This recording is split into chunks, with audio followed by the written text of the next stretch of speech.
Très heureuse de vous retrouver. Notre thème de prière est le cœur tendre de Dieu.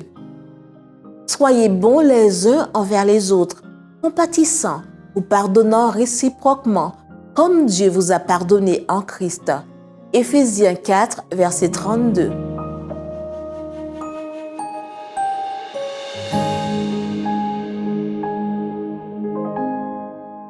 Avant de bénéficier de l'amour miséricordieux de notre Père Céleste et d'en faire part autour de nous, il est nécessaire que nous connaissions cet amour et que nous y croyions. Jean 4, verset 16. Par tous les moyens dont il dispose, Satan cherche à nous dissimuler cet amour. Il veut nous faire croire que nos erreurs et nos transgressions ont offensé Dieu si gravement qu'il détourne son oreille de nos prières et refuse de nous bénir et de nous sauver. En nous-mêmes, nous ne voyons que faiblesse. Nous n'avons rien qui puisse nous recommander à Dieu. Satan nous affirme que notre cas est sans remède et qu'il n'y a aucune guérison pour nos fautes de caractère.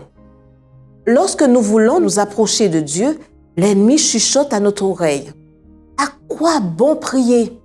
N'as-tu pas commis tel péché? N'as-tu pas offensé Dieu? N'as-tu pas violenté ta conscience ?»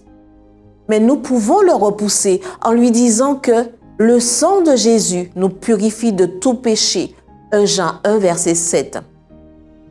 C'est justement lorsque le sentiment de notre péché nous empêche de prier que nous devons le faire. Nous pouvons avoir honte et nous sentir profondément humiliés, mais il nous faut prier et croire. C'est une parole certaine et entièrement digne d'être reçue que Jésus-Christ est venu dans le monde pour sauver les pécheurs, dont je suis le premier. 1 Timothée 1, verset 15. Le pardon et la réconciliation avec Dieu nous sont accordés à nous pécheurs, non pas en vertu de nos œuvres ou d'un mérite quelconque de notre part, mais à titre de don gratuit dû à la justice immaculée du Christ. En Jésus, Dieu s'est donné lui-même à rançon pour nos fautes. Il a souffert la mort cruelle de la croix. Il a porté pour nous le fardeau du péché, lui juste pour les injustes, afin de nous révéler son amour et de nous attirer à lui.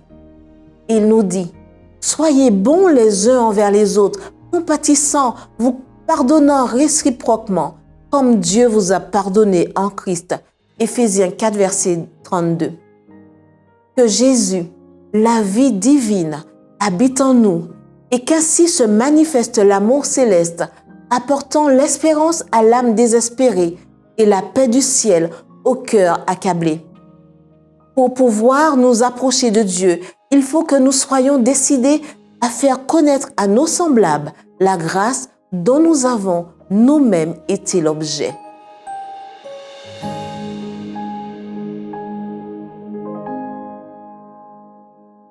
Les questions qui sont posées au cœur sont: savez-vous et croyez-vous ce que Dieu a pour vous? Avez-vous l'impression de ne pas pouvoir prier à cause de votre péché ou en cédant à votre faiblesse, ou croyez-vous que le sang de Jésus vous purifie de tout péché?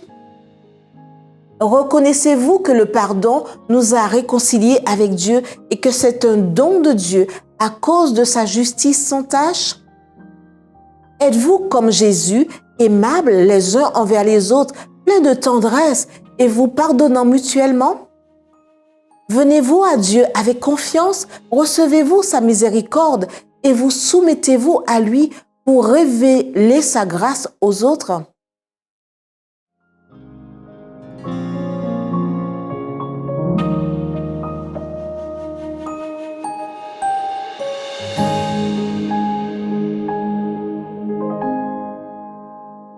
Priez pour que le Saint-Esprit développe en vous la tendresse et la vie divine du Christ afin que vous puissiez révéler l'amour du ciel qui inspirera l'espoir à ceux qui sont sans espoir et apportera la paix du ciel au cœur accablé par le péché.